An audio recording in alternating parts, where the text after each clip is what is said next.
Alam niyo ho, nung bata pa po ako, talagang paborito ko yung Stella's Ensaymada. Tuwing meron kaming okasyon, doon kami kumakain. Really? Kumain ka pa ng kumain, Andy. May 4 courses pa akong hinanda para sa'yo. I really prepared this lunch, especially for you, anak. Ikaw naman kasi, bihira mo naman kasi bisitahin ng mami mo. Kailangan ko pa makipag-appointment sa secretary mo para madalaw mo ako. Hindi na rin kami magtatagal. At least, nakilala mo ni Susan. Matagal ko nang kilala si Susan. I had her background checked. What? Ang tatay niya may pangalawang pamilya na sa Saudi Arabia. At ang nanay niya is the famous swindler na si Tessa Martinez, who happens to have swindled a lot of my friends. That's it. We're leaving. Of course not. You're not leaving, Andy. Alam ko nagre-rebelde ka lang sa akin, pero please, makinig ka sa akin. Pera mo lang ang gusto ng babaeng yan. Hindi ho totoo yun. Of course you're gonna say that.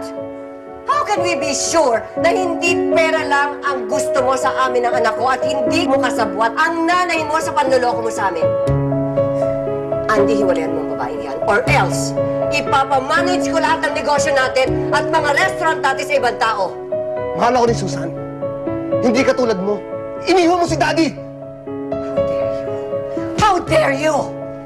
Ma, sa'yo na kayamanan mo. Iwanan mo na kami ni Susan. Andy! Andy! Saan? Susan!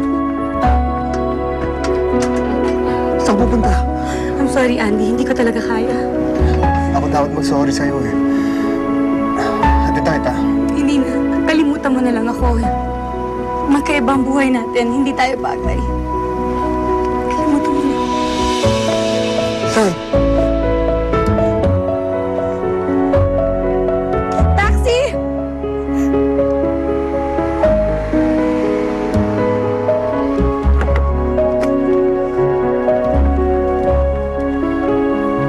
Saan? Saan?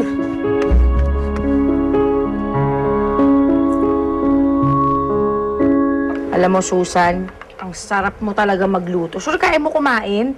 Ang dami pang kanin, oo. Hindi, okay lang. Sige, ubusin mo na yun.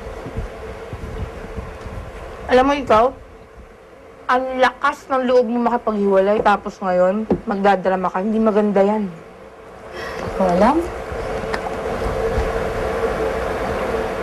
Mali ba ako? Eh, talaga naman parang iba lang. Hindi kami bagay. Tsaka, pag pinilit ko pa sarili ko, baka sa huli, masaktan lang ako. Ikahiya niya ako. Yan. Yan. Isa pa yan. Yan din hindi maganda sa'yo eh. Wala kang bilib sa sarili. Alam mo, Susan, ang ganda mo. Tapos, matalino ka pa. Hindi ibig sabihin na bulok yung pamilya mo, bulok ka rin.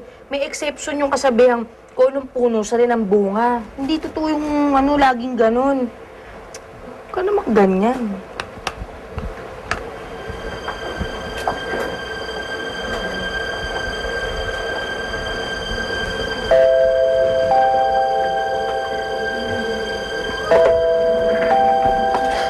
Flowers for you.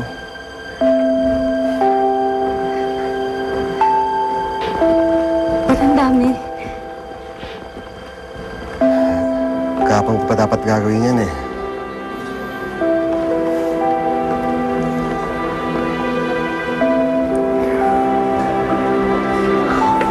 Susan, hayaan mo mahalin kita. Alagaan. Protektahan. Habang nabubuhay ako.